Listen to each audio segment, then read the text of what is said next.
amp unit, wake up, and get amplified. Red team, go!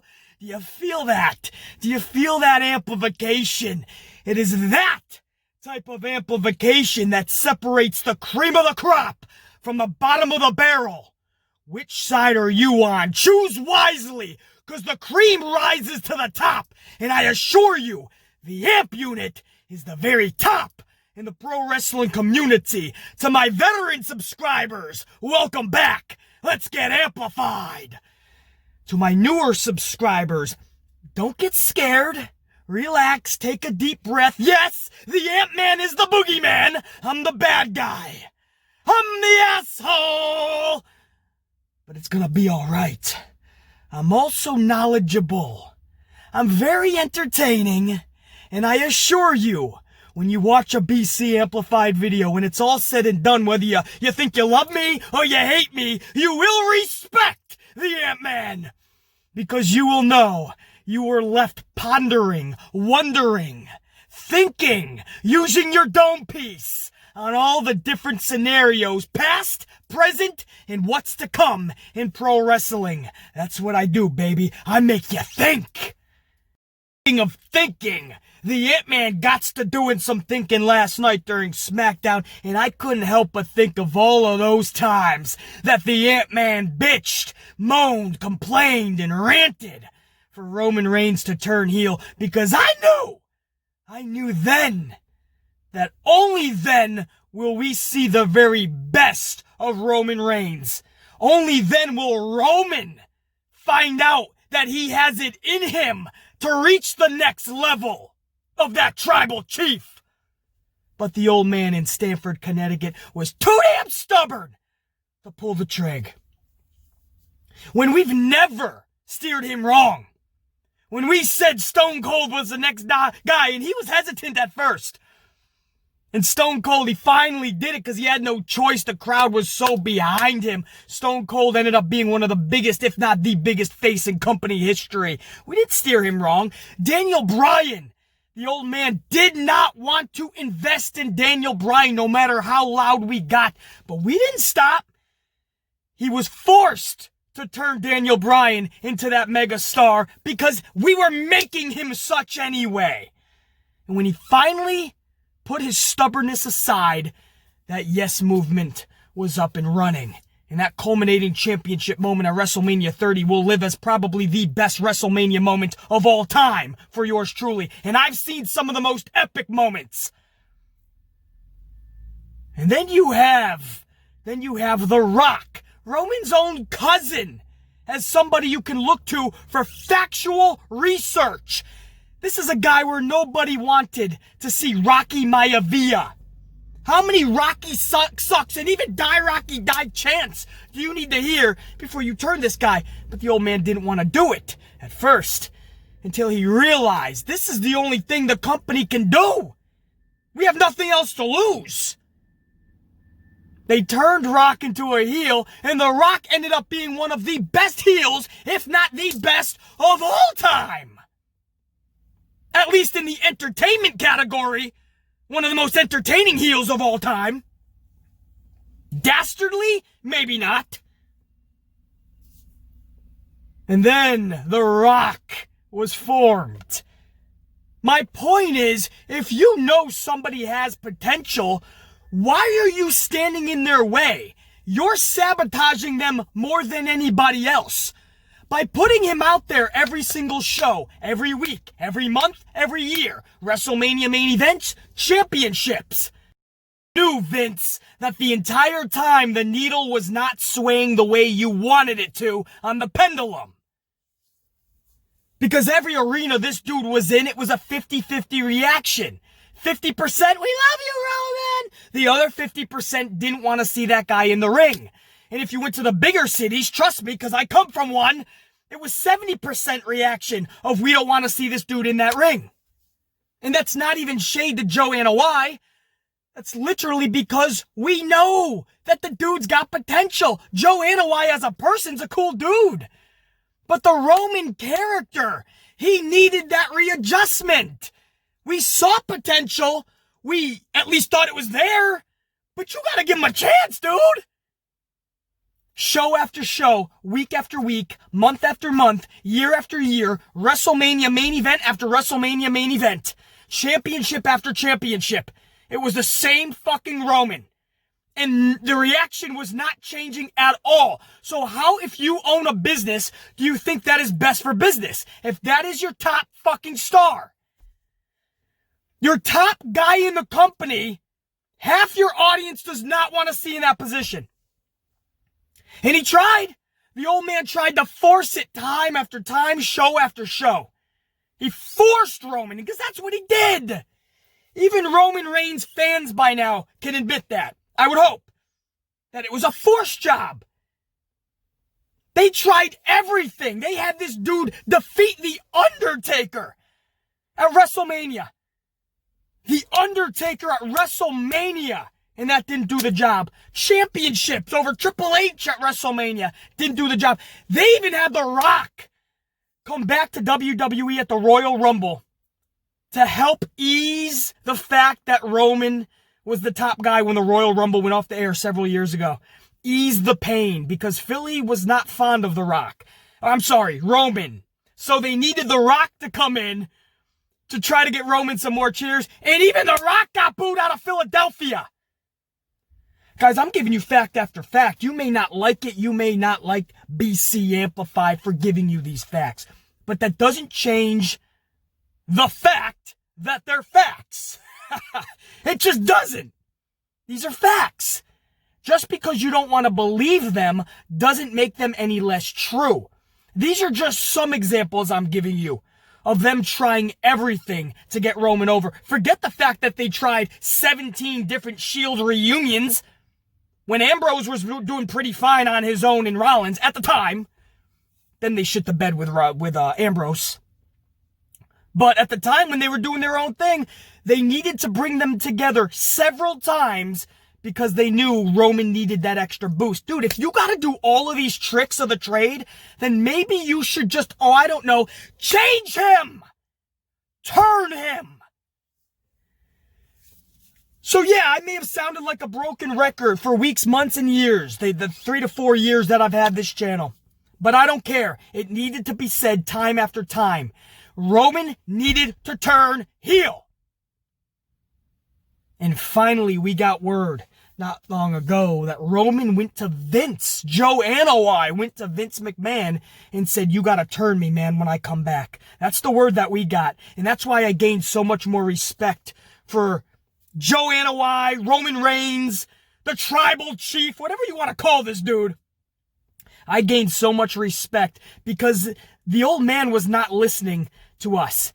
If it's up to Vince McMahon, Roman was coming back the same way Roman, we've seen him for years.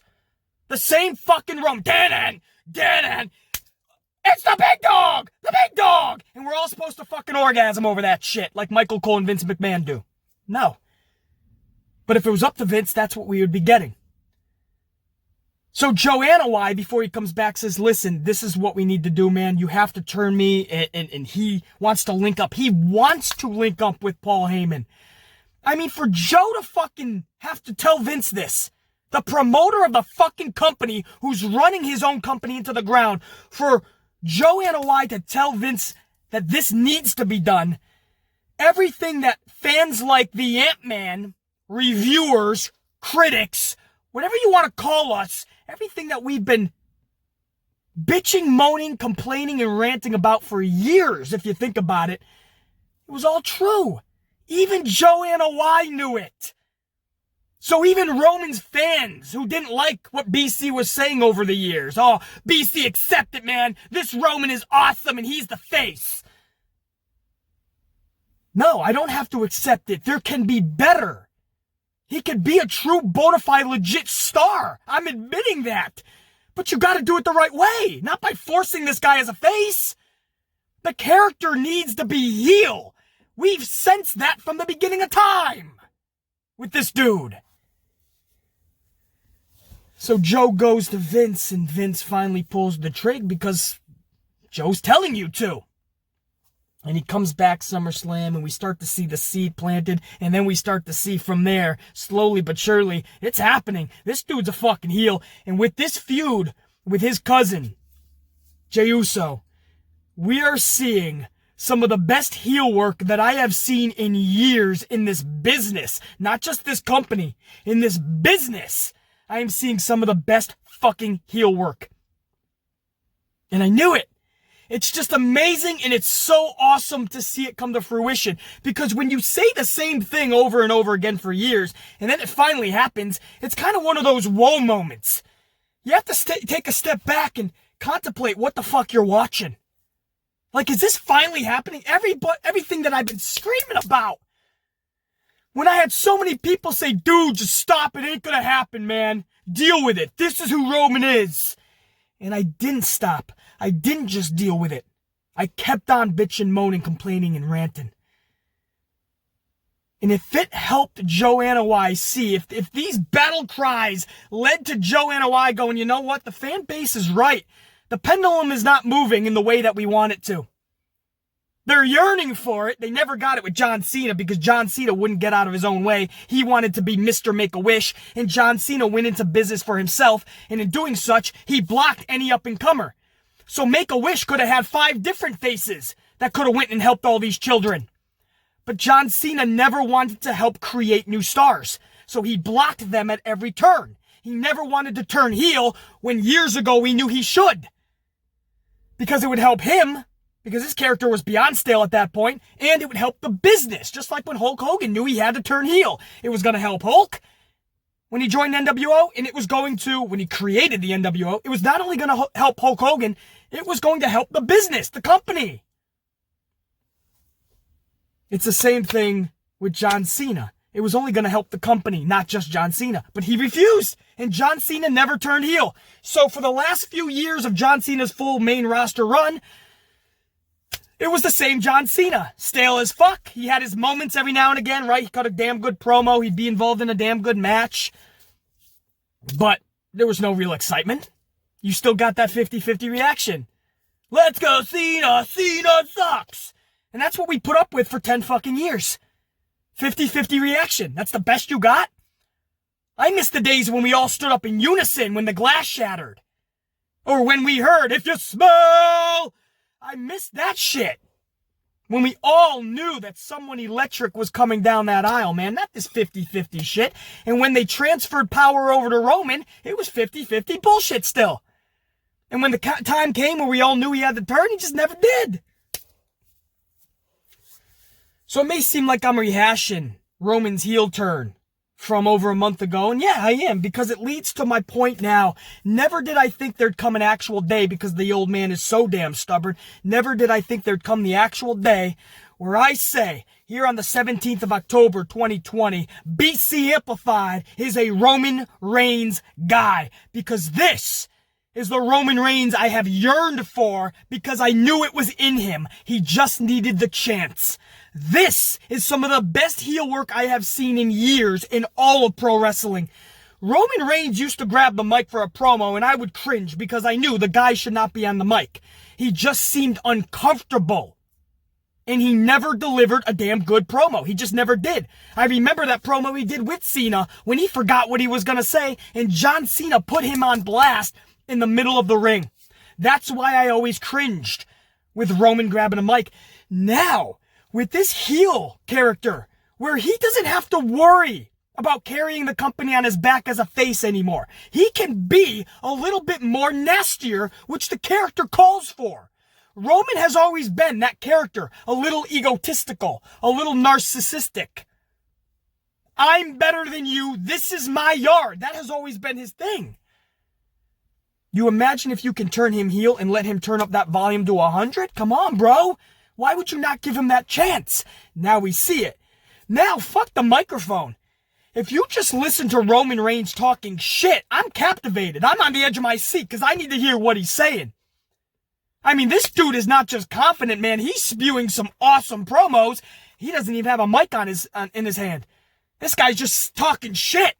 And that's what I mean. Roman is most comfortable talking that trash. You look at the family that he grew up in the sports that he played. Trust me, you talk a lot of shit. It's second nature for someone like Roman. Even the Usos, The Rock. They're good at talking shit, trust me. If you grew up in sports and with a big family like that, and you had a lot of cousins, and you're always tussling, and you're always trying to outdo each other, you're talking shit. Well, now Roman can do that. As a face, you really can't talk all that trash during a match. You come across as kind of a dickhead, an asshole. Well, who called it from the beginning, man? BC. Yeah, I took a lot of shit from it, especially from diehard Roman fans, because they couldn't comprehend. We're not just trashing Joanna Y or Roman as a whole. We're trashing this forced Roman that is not moving the needle one way or the other. In fact, when you're in the bigger cities, it moves to the negative side. Turn the dude. All of this 15 to 20 minute, whatever it's been, this cold open rant, it's all because I can't believe we're finally at a place where I am talking about Roman Reigns being one of the, if not the brightest part of WWE. And if you told me this would be the case a few months ago, forget a few years ago, a few months ago, if you would have told me that Roman Reigns is captivating me, and when his music hits, I know that some shit's gonna go down, and I'm interested.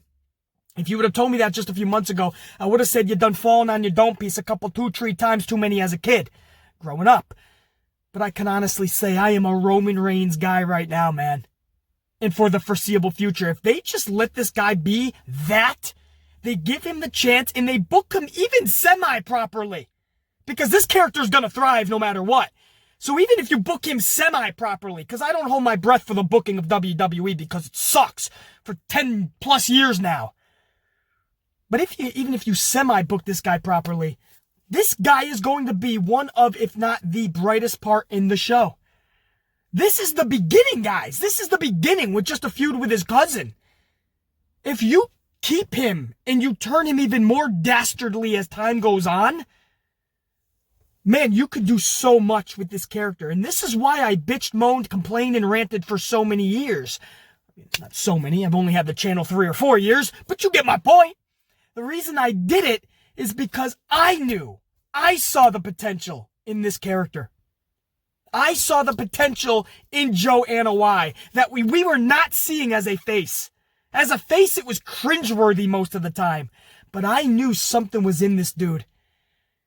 And I basically pleaded and begged for it. And this old man in Stanford just didn't want to do it. Force. No, as long as you're getting a reaction, this is Vince's motto. As long as you're getting a reaction, no harm, no foul, all is good in the world. As long as noise is being made when you step out from the curtain. My thing for the past 3 to 4 years that I've had this channel, my thing was, why settle for mediocrity when you can get a better reaction?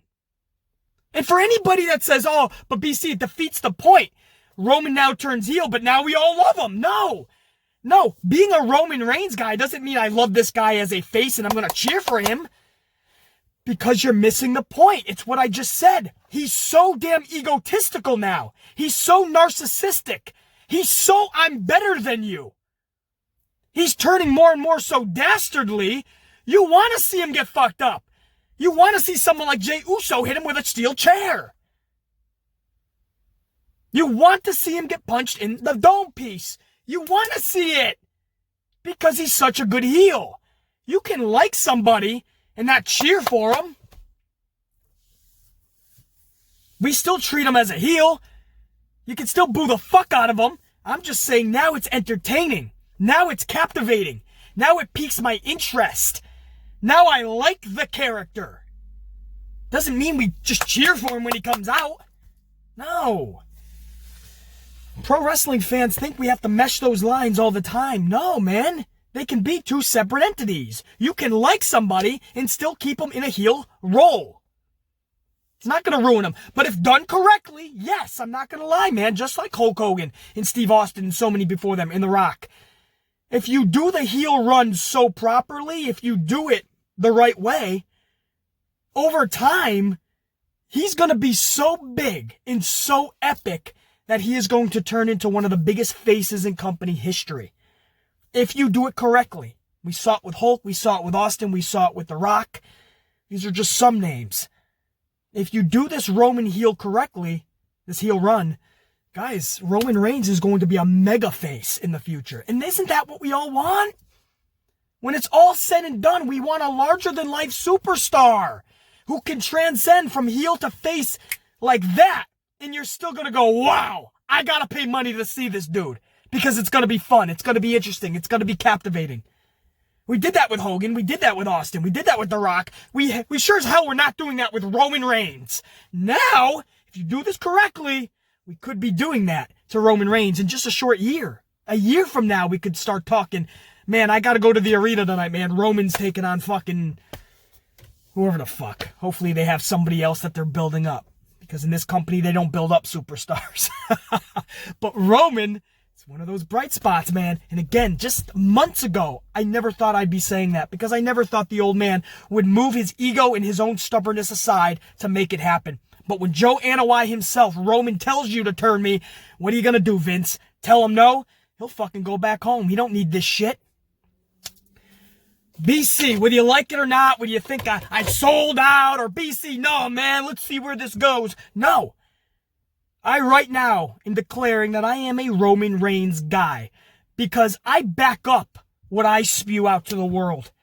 I ain't no fucking hypocrite. If I say that this was what needed to happen from day one and this would be your best Roman and here it's finally happened and we're all clearly seeing the best Roman, then I ain't gonna backpedal in what I said. I said it would be the best. I said this is what we wanted. We got it. It is the best. I'm on board with Roman. I ain't gonna talk shit about a dude who's doing his best fucking work. A dude that had the balls to go to Vince and say, this is what needs to happen.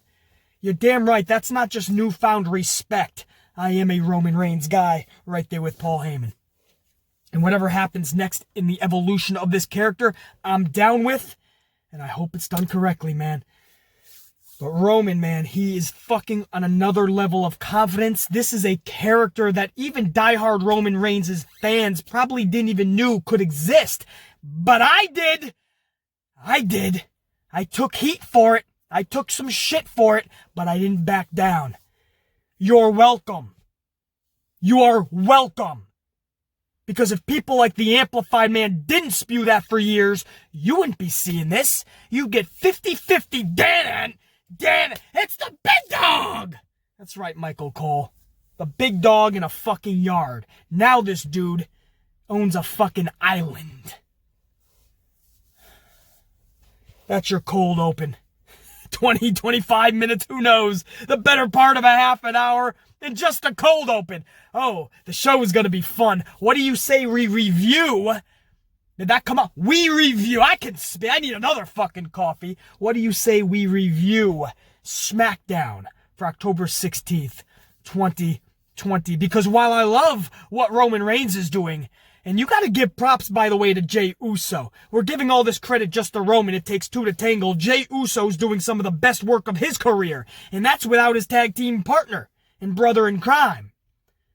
So mad props to Jey Uso as well. We'll talk more about that. But aside from that, I gotta tell you, this was a pretty shitty show for a season premiere.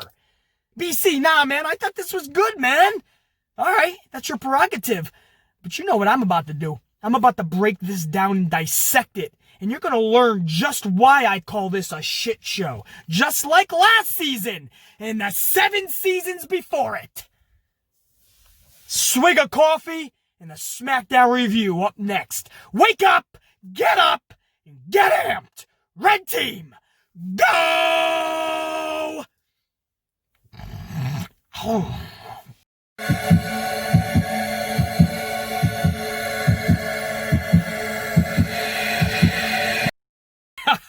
What was that, like a half an hour rant? Just for the cold open? We didn't take a moment off. We didn't take a breath. We went full throttle. Put it to the boards! And then they wonder why BC Amplified is the very best in this community. Well, you ain't gotta wonder no more when you see the level that I'm fucking at. These cats can't keep up. God damn. More than as advertised, baby. BC Amplified. Yeah! Oh, we just getting started. We got the show now, man. Maybe the cold open's gonna last more than the show. I don't know.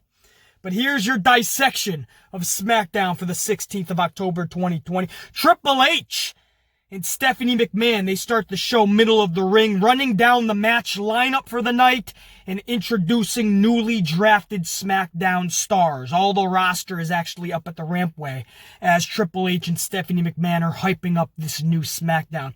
But even though they're telling us it's a new Smackdown, it's a season premiere, I'm getting the same old vibes, right? Everything just seems like it's going to fall into the status quo category. The way that Stephanie and Triple H are pumping up the night in this new SmackDown, I couldn't help but think, we're getting the same shit already. You're just hyping up bullshit. Less hype and just do it. Just do the deed. Make the changes that are necessary. Create creativity. Give us the matches we want to see, not redundancy. Put some thought and care into it. And maybe you'll start to get a good show.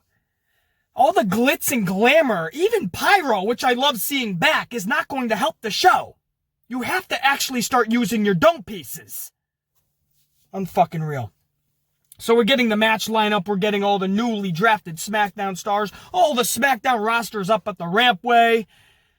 You got Owens and Aleister Black staring at each other, a feud that we just saw on Monday Night Raw, so let's rehash it on SmackDown. So they're staring at each other. The New Day, Kofi Kingston and Xavier, they're holding up Big E as he's thrusting his midsection at the camera. So the New Day is back together, thrusting their midsections. I'm like, oh, this is going to be a great show. Woo! Yeah, there's Braun.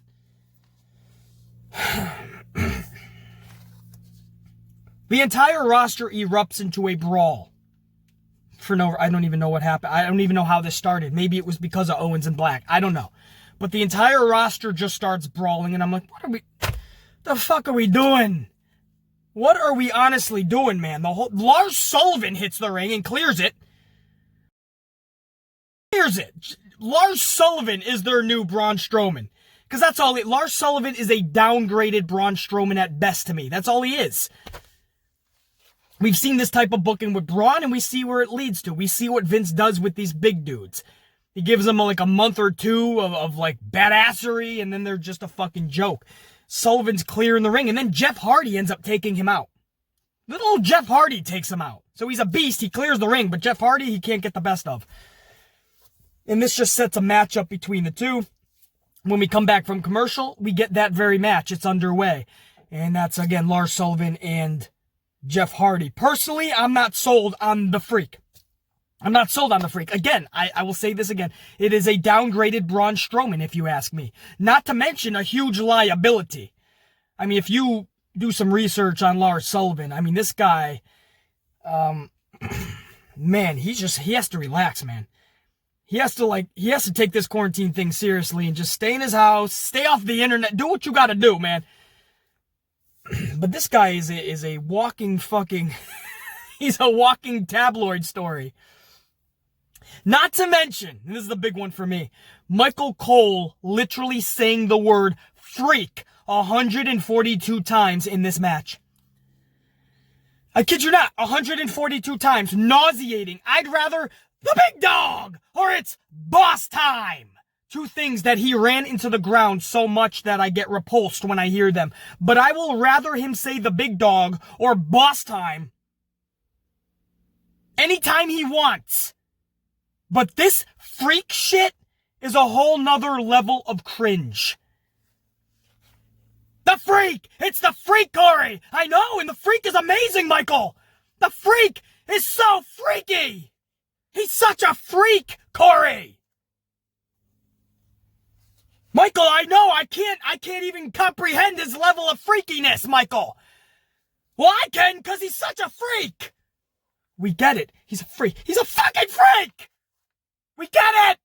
He's a freak! Stop!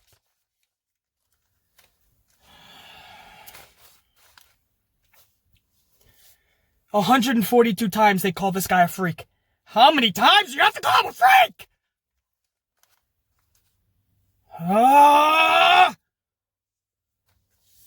No, really. I was so annoyed with that. I was so fucking annoyed with that shit.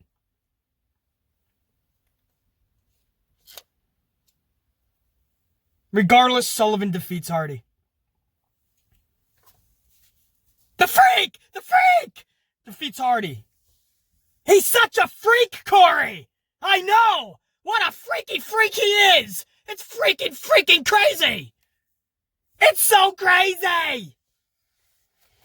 Alright, now I'm losing it. See, let's get back on track. So Sullivan defeats Hardy. Okay, there you go. Welcome to, no, good riddance, right? You go over to Raw, take an L. Can't even let this guy fucking get some momentum when he goes to Raw. No. Oh, he's leaving? Let's have him eat an L. Just like when you leave the company, they have you lose a bunch of matches and make you look like a joke. Here, go over to Raw and take an L with you. Fuck motivation. Momentum. Motivation. What the fuck am I talking about? Motivation. I don't know how you could have motivation to even do your job in this company. 6-man tag was next. The New Day versus Shinsuke, Cesaro, and Sheamus. This was being deemed the farewell to the New Day, which is the only reason I'm not blasting this fucker to shreds. Because when I heard the New Day was reunited, I was like, are you kidding me, dude? Big E is supposed to be on his own, man. We need to stop even thinking about him as a New Day member right now.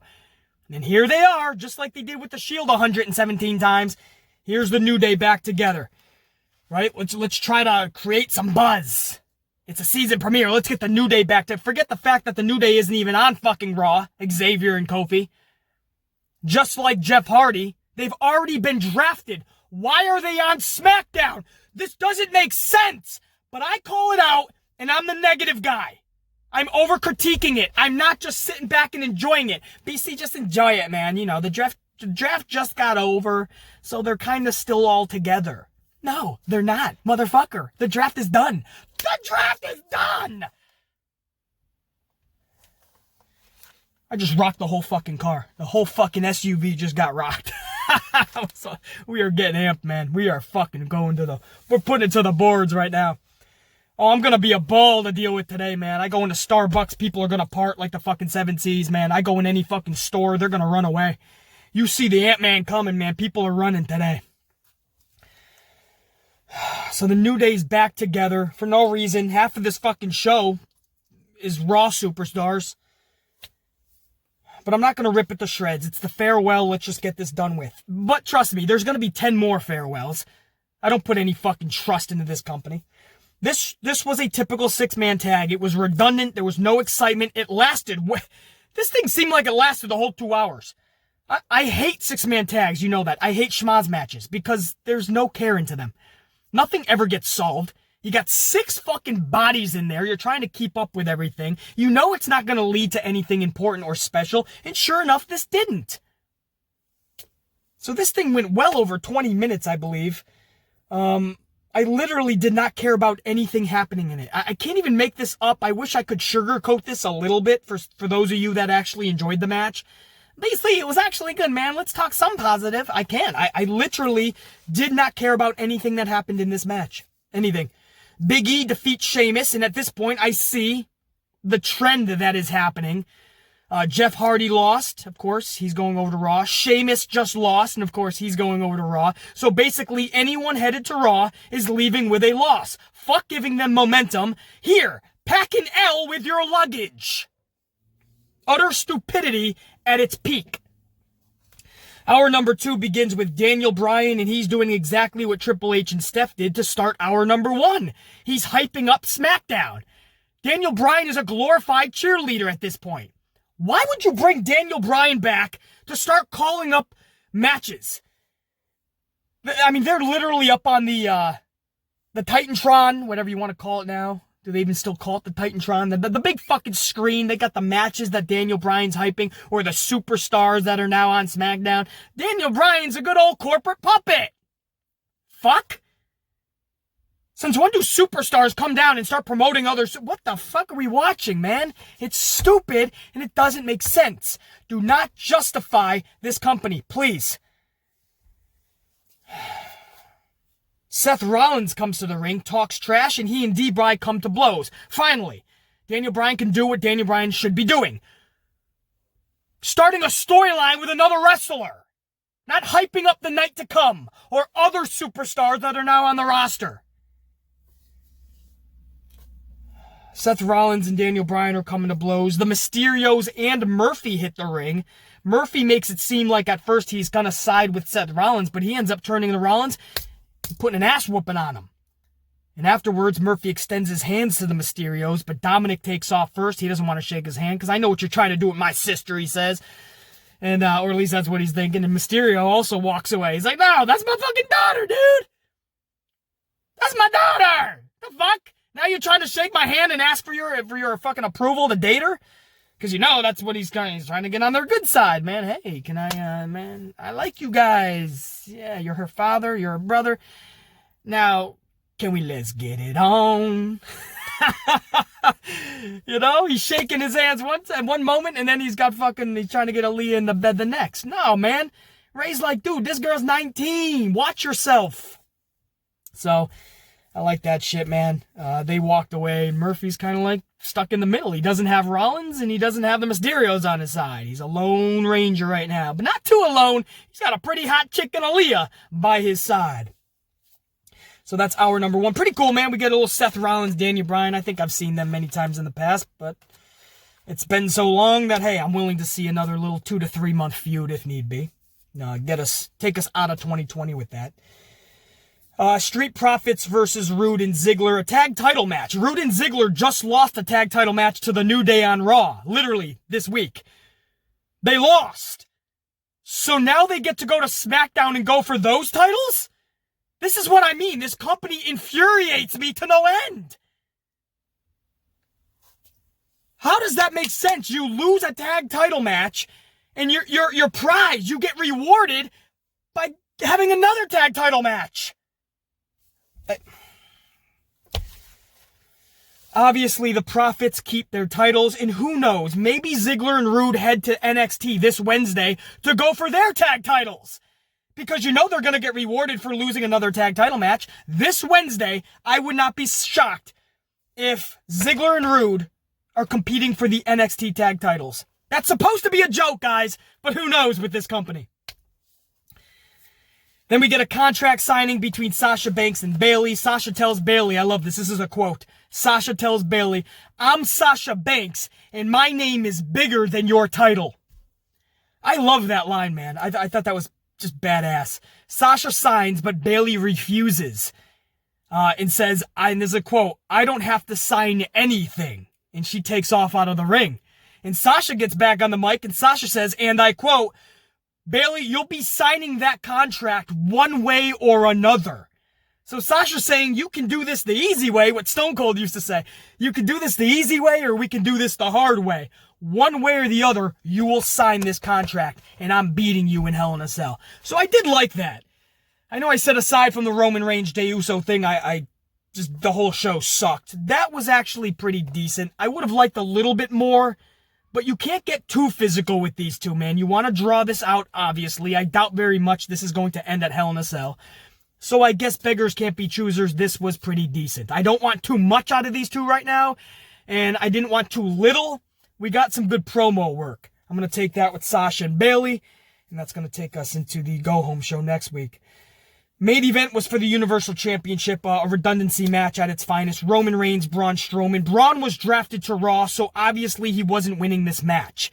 Just another piece of evidence showing us that this company doesn't think before they book shit. They just don't. What's he gonna do? Take the title over to Raw? Stop it. The match itself was boring, and probably because I've seen this same match 612 times. I'm not even going to blame Braun. I'm sure as hell not going to blame Roman right now. But I've seen the match 612 times, so yeah, it was boring as fuck, man. If you're going to show the same matches in redundancy just because you took a lot of time off with it, and then you just, for no reason, have them appear on your show, because Braun sure as hell doesn't deserve a title match. But there he is with a title match out of nowhere. A match we've seen so many times before. Come on, man. The finish was different, at least, when Strowman tapped out to a guillotine choke. You have to believe this was Fox asking Vince for this type of finish for more of a sports feel.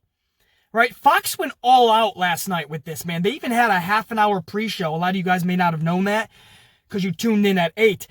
Ant-Man didn't even know that, man. I tuned in at 7:47 because I was about to cook some dinner, and I was going to let the channel already be on so when it started. And when I put it on at 7:47 Eastern Time, there was a kickoff show going on. And I'm like, what the fuck? They treated this like a pre-show to an NFL I almost said match. NFL match.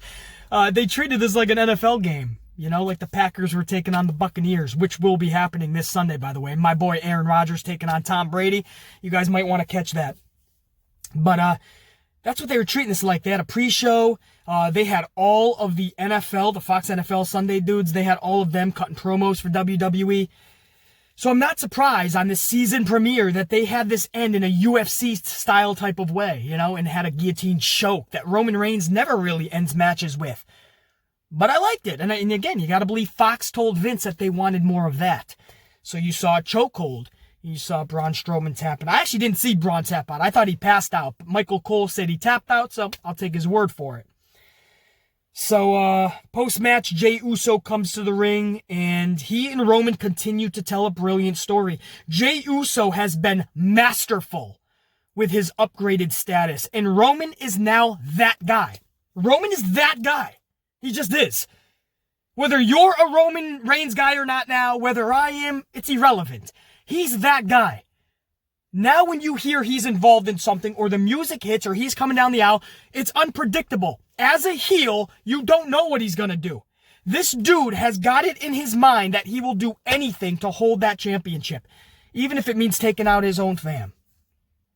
And you see the words, man. He doesn't even need the microphone. He is shouting over to Jey Uso. Shouting to Jey Uso, I'm doing this for us. If I'm not at the top, this doesn't happen. And he's talking about the title, obviously, and giants like Braun Strowman being flat on his back. He's like, if I'm not at the top, we don't eat. In other words, basically saying, I can't trust you at the top. I ain't going to trust your bro Jimmy. I need to be at the top. I'm doing this for us. You don't understand. You can stop this. But at Hell in a Cell, you're going to get the same treatment. And he starts whacking Braun with a steel chair saying, this is you. Come Hell in a Cell. If you don't get it through your thick skull that I am the high chief of this island. The tribal chief, whatever he's called himself. I have to be for our family. And of course, that's delusional way of thinking. That's delusional. That's paranoid. That's insane. And that's what makes a great heel. When they start thinking like that, then there's no ceiling of what they can achieve performance-wise and storytelling-wise. Creatively, you could do so much more with Roman now than you could when he was handcuffed when you were trying to force feed him to us. You guys know I'm right. Even if you don't want to hear the words, if you want to see him as just a face, and you want him to be nice. I miss nice Roman when he didn't low blow people and hurt his family and talk shit. Well, that's tough shit. You know? Because this is pro wrestling, man. Heels help make pro wrestling what it is. Without that ultimate asshole and bad guy, there are no faces. This guy right here, man, Randy Savage. A lot of people just think of him as a good guy, man. He was one of the top faces of the company's history. You also forget he was one of their top heels in the company's history. Without heel Macho Man in the Macho Madness, there was a character called King Savage. The Macho King, Randy Savage. It's a true thing. You can look it up if you're a newer fan. You don't know a lot about Macho. It was King Savage. And he was a savage heel. And he helped build superstars, man. And those faces became such on the heels of dudes like this. You need guys like Roman's character right now. And you need guys that believably can be that character. Roman has always been that guy. Vince has just never pulled the trig. He was too damn stubborn. Now, it's been pulled. Now we're seeing the very best out of this dude. And it helps not just us, the fans, enjoy it more. It helps not just Roman be the dude that we all knew and he knew he could be. But it helps the company. It helps the business. And again, mad props to Jey Uso as well. I am loving their storyline. I truly am, and I know that after this, if even done semi-correctly, Roman's character and his storylines going forward, because of what Roman is doing with that character, it is going to be 10 times the amount more epic than anything we've seen Roman do in the past. I assure you that is what's going to happen. I'm a Roman Reigns dude because this dude is doing exactly what I knew he was capable of. Mad props to Roman Reigns, man. He is owning that shit. He is playing it off beautifully. Jey Uso's playing his shit masterfully. Thank you for giving me the one bright spot on an otherwise bullshit show. Season premiere my ass. A new Smackdown with new stars and new matches, my ass. Roman got changed beautifully. Now, let's try to change the fucking shows as a whole. Smackdown was actually a bright part of the week if you're comparing it to Monday Night Raw. Now, just like I said on the Raw review, now I have my doubts. Now we could be at a point where Smackdown is just as bad as Raw going forward. We might be at that point if they don't change shit much sooner rather than later. Yeah, man, that's what I got for you guys. I think we went, what did we go? Over 45 minutes at least, I would think, right? I don't know, man. We had a lot to talk about. We had a lot of amplification. We're going to get coffee. We're going to scare a lot of people probably today because I'm just amped. And when I'm amped, I got a certain walk to me. Remember the Stone Cold walk? Yeah, I kind of do that. I kind of mean mug. I don't mean to. I'm just in a zone, you know? So when you see me coming, man, a lot of people, it may sound like a joke, man. A lot of people like go the other way. I'm a very intense dude in real life. This isn't just a character, unfortunately, or fortunately. I'm a very intense dude. When I'm even ordering my coffee, you know, I got everybody standing amongst. That's why when anybody's on my ass when I'm paying, I give them a fucking elbow. Like, oh, I didn't know you were there. What are you doing on my fucking ass? Give me some fucking room, will you? And they're like, oh, man, fuck, man. And they run away, man. You see them fucking starting to shit themselves. Anyway, I'm going off track, man. I'm going off track. We're going to get wrong. Ow. Ow. Ow. Red team, let's go. Check you later.